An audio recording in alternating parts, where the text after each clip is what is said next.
नमस्कार विद्यार्थी मित्रांनो, आज आपण इयत्ता 6वी विषय मराठी यामधील पाठ क्रमांक 1 सत्य शिवाहून सुंदर या पाठाचा संपूर्ण स्वाध्याय बघणार आहोत. बघा विद्यार्थी मित्रांनो, नवीन पोर्शन जो बदललेला आहे त्यामधील हा पहिला पाठ आहे. प्रश्न क्रमांक 1, खालील शब्दांचे समानार्थी शब्द लिहा. पहिलं, ज्ञान. समानार्थी शब्द आहे विद्या किंवा माहिती. दुसरं, मंदिर. समानार्थी शब्द आहे देऊळ किंवा देवालय. तिसरं, मोती. समानार्थी शब्द आहे मुक्ता किंवा मौक्तिक. चौथं, सागर. समानार्थी शब्द आहे समुद्र किंवा जलधी. प्रश्न क्रमांक 2, एका वाक्यात उत्तरे लिहा. त्यातलं पहिलं, ज्ञानाचे मंदिर कसे असते? उत्तर, ज्ञानाचे मंदिर सत्य शिवाहून सुंदर असते. प्रश्न क्रमांक 2, कष्टाच्या घामाचे रूपांतर कशात होते? उत्तर, कष्टाच्या घामाचे रूपांतर मोत्यात होते. तिसरं, अज्ञानी माणसाला काय करायला हवे? उत्तर, अज्ञानी माणसाला शिक्षण देऊन ज्ञानी करायला हवे. पुढचा प्रश्न बघणार आहोत. प्रश्न क्रमांक 3, थोडक्यात उत्तरे लिहा.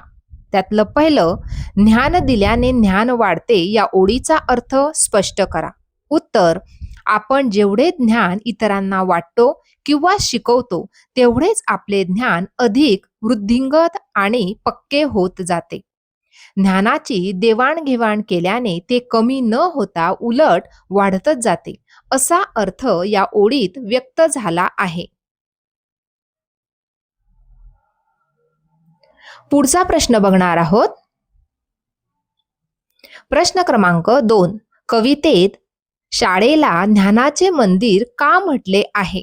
उत्तर, ज्याप्रमाणे मंदिरात गेल्यावर मनाला शांती आणि चांगले विचार मिळतात, तसेच शाळेत आपल्याला शिक्षणाद्वारे ज्ञान मिळते, संस्कार मिळतात आणि आयुष्याची शिदोरी मिळते, म्हणून शाळेला ज्ञानाचे मंदिर म्हटले आहे.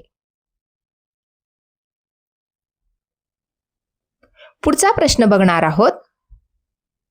प्रश्न क्रमांक 4, कवितेतील यमक जुळणारे शब्द लिहा.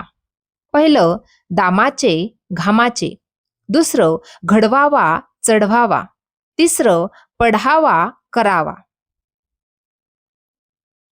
पुढचा प्रश्न आहे, तुम्हाला तुमची शाळा का आवडते? स्वमत आहे, म्हणजे या ठिकाणी तुम्ही तुमचे स्वतःचे मत या ठिकाणी मांडायचे आहे. बघा, प्रत्येकाचे स्वमत हे वेगवेगळे असणार आहे. उत्तर आहे, माझी शाळा मला खूप आवडते कारण तिथे मला नवनवीन गोष्टी शिकायला मिळतात. माझे शिक्षक खूप प्रेमाने शिकवतात आणि शाळेत माझे खूप मित्रमैत्रिणी आहेत. शाळेच्या प्रांगणात खेळणे आणि अभ्यासासोबतच इतर कलागुणांचा विकास करणे यामुळे शाळा मला दुसऱ्या घरासारखी वाटते. अशा प्रकारे आज आपण इयत्ता 6वी मराठी यामधील पाठ क्रमांक 1 सत्य शिवाहून सुंदर या पाठाचा संपूर्ण स्वाध्याय पाहिला. आजचा व्हिडिओ कसा वाटला ते नक्की कॉमेंट करून कळवा आणि व्हिडिओला लाईक, शेअर आणि सबस्क्राईब करायला विसरू नका मित्रांनो. धन्यवाद.